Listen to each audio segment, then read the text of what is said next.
Now, internal disagreements within the U.S. government over how the administration is dealing with Israel's actions in Gaza has led to a steady stream of resignations. At least 7 officials have resigned since October. Last week, a senior State Department official quit over a report that denied Israel has been blocking aid to Gaza. Here are some of the findings of the reports. The report found the Israeli government has been actively involved in encouraging protests and attacks on aid convoys. It documented Israeli strikes on coordinated humanitarian movements inside Gaza and also found inconsistent rejections of humanitarian supplies and a lack of clarity on how cargo is checked. Yet, that same report notes it does not currently assess the Israeli government is prohibiting or otherwise restricting the transport or delivery of U.S. humanitarian assistance. Well, Stacy Gilbert is a former State Department employee who resigned over that report. She was a senior civil military advisor at the Bureau of Population, Refugees and Migration at the U.S. State Department and is joining us live on Al Jazeera from Baltimore in Maryland. Stacy, thank you so much for being with us on Al Jazeera. So you resigned after 20 years in the State Department. Can you explain to us first what led to your decision and just how difficult a decision it was for you? So we were tasked by the White House in early February to write a report assessing countries' two things: countries' compliance with international humanitarian law, also known as the law of war or the Geneva Conventions, and their willingness to facilitate humanitarian assistance. Israel was not the only country, but as you can imagine, it was the country that generated the most debate within the subject matter experts who were drafting the report.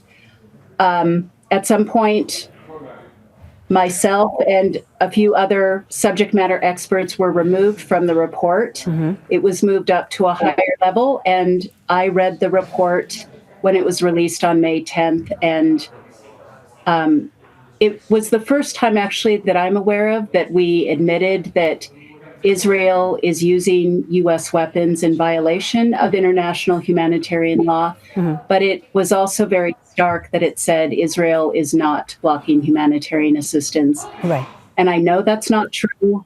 I know others know that's not true. And that was the reason I decided to resign. I will ask you about what the report says a little bit more, but I just wanted to know if it was specifically working on this report that led to your resignation, or was it perhaps an accumulation of concerns that you've had? It's definitely an accumulation of concerns, but I was in a unique position having been working on this report. It was,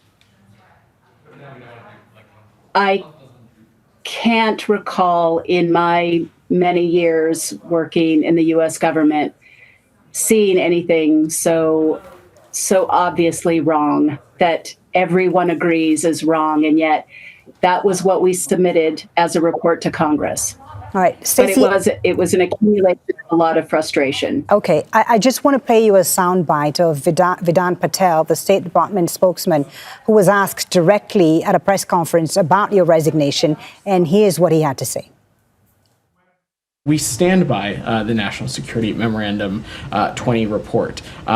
We are not an administration or a department that twists the facts, and allegations that we have are unfounded. But this is, as any report and as any process that is undertaken in a policymaking process, these processes are deliberative and they involve inputs from people at a variety of seniority and expert levels. So you heard there the State Department spokesman saying that they stand by this report. What is your reaction to that? And how is the initial report that you worked on different from the final report that was released? The conclusion of the subject matter experts who work in humanitarian assistance, not only in the State Department, but also USAID and the organizations on the ground in Gaza, is absolutely unanimous that Israel is blocking humanitarian assistance and has been, which is why Gaza is, why there's famine, why why the hospitals have been bombed. It is so patently clear that that is what's happening. And my understanding is lawyers perhaps drafted that conclusion. Why is the State Department not being honest then about the situation in your view?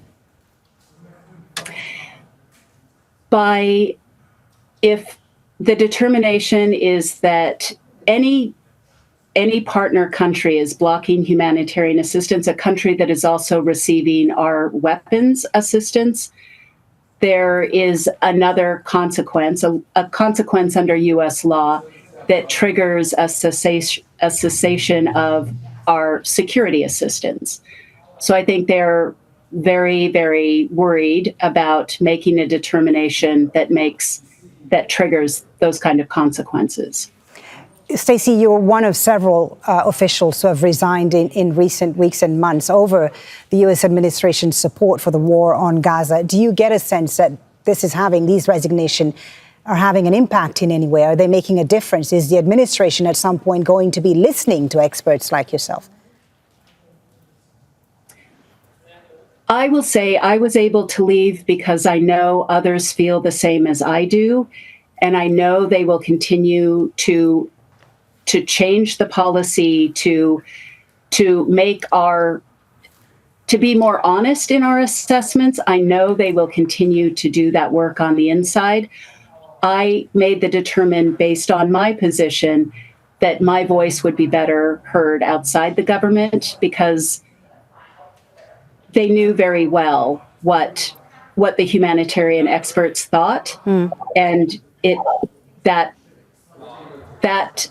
it's not just an opinion. There is quantifiable data, and that was overruled for a very legalistic interpretation. The Biden administration has now presented this plan to end the war on Gaza. So far, the Israelis haven't accepted it. What should the U.S. be doing now, Stacy, in your view? You have experience working in this administration. What do you think is the right thing to do to end this war now?